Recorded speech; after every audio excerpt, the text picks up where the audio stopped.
दथमायाव खुंगा बाथि अल Assam कालारि fight championship 2025 आव क'क्राझार जिल्लाया दासिमाव गं-10 मेडेल मोननो हाबाय। सानथामनि हाबाफारिजों क'क्राझार जिल्लानि सिङाव थानाय दथमायाव खुंगा बाथि अल आसाम कालारि फाइट चेम्पियनशिप 2025 आ खुंफुंजागासिनो दं। क'क्राझार जिल्ला आरो दतमा दालाइसा कालारि फाइट कमिटिनि बानजायनायाव बे खुंगा बाथि अल आसाम कालारि फाइट चेम्पियनशिप 2025 आ क'क्राझार जिल्लानि सिङाव थानाय दतमानि दासा इनडोर स्टेडियामाव मेहेरगोनाङै सोलिगासिनो दं। मख'नो गोनांदि बे बादायलायनायाव रायजोनि गासै 28 जिल्लानि गेलेगिरिफ्रा बाहागो लाफैनो हादों। बे जिल्लाफोरनि गेजेराव क'क्राझार जिल्लाया दासिमाव गं-10 मेडेल मोननो हाबाय। गं-10 मेडेल मोननो हानायखौ लानानै गोजोननाय फोरमायदों क'क्राझार जिल्ला कालारि फाइट एस'सिएशननि गाहाय नेतानि बिल्लु कुमार ब्रह्मआ। जोंहा दिनै क'क्राझार डिस्ट्रिक्ट हिसाबै क'क्राझार डिस्ट्रिक्टनिया दिनै गेलेयै गेलेयै नैबे गेलेनायाव दासिमाव जोंहा 8थासो मेडेल आवगायनानै दं। बे खेलाया जोंनि क'क्राझार डिस्ट्रिक्टनि सिङाव दतमा दासा इनडोर स्टेडियामावनो सोलिगासिनो दं आरो जोंहा हाबाफारि बायदियै गेलेलांबावै गथ'फ्रा गोबां मेडेल मोनबावगोन बेखौ आङो डिस्ट्रिक्ट क'क्राझार कच हिसाबै आङो बेखौनो फोरमायथि हरबाय दिनै निउसनि गेजेरजों। दिनै जोंहा इभेन्ट हिसाबै सुबुदुकुल, माया फाथु, लं स्टिक बेफोर गेलेनायाव जोङो दा नैबे मेडेलखौ मोनथ'नानै दङ आरो दा मोनबावगोन आं कच हिसाबै आसा खालामदों। गथ'फोरनि रोंगौथिखौ नुनानै जोङो क'क्राझार डिस्ट्रिक्ट हिसाबै खमसे खम मेडेला 10थासो बा 15थासो आवगायगोनखौ आङो कच हिसाबै आसा खालामनानै दङ। माबायदि जागासिनो दं?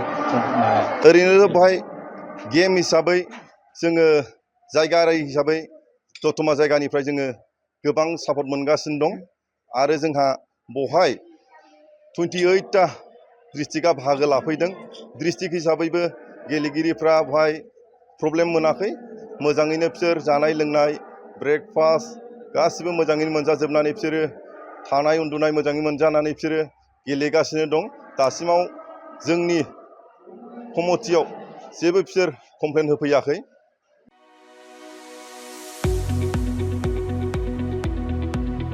गुनगोनां सोलोंथाइ लानो गोसो गुदुं फरायसाफोरनि थाखाय गोजोनथाव खौरां। क'क्राझारनि बालागाव सेन्ट आन्स कलेजाव 2025-26 बोसोरनि थाखाय गोदानै मुं थिसननाय हाबाफारिया जागायबाय। HS थाखोआव आरो FYUG थाखोआव फरायसाफोरनि गोदानै मुं थिसननाया सोलिगासिनो दं।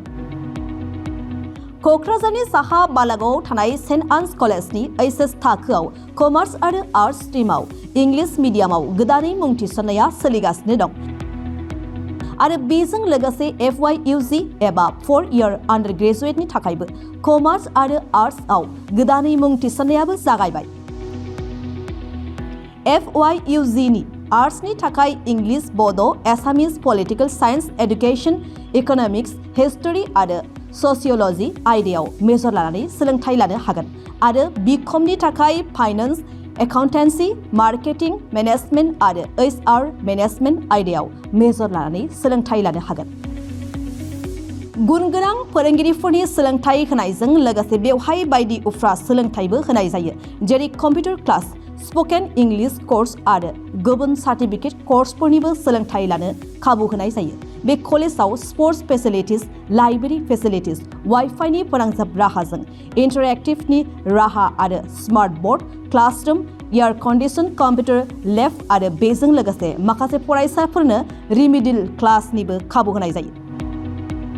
हौवा आरो हिन्जावफोरनि थाखाय आलादा आलादा हस्टेलनिबो सुबिदा दं। जायफोर फरायसाफोरा गुनगोनां सोलोंथाइ लानो गोसो गुदुं नोंथांमोना क'क्राझार बालागावआव थानाय सेन्ट आन्स फरायसालिमायाव मुं थिसननो हासिगोन।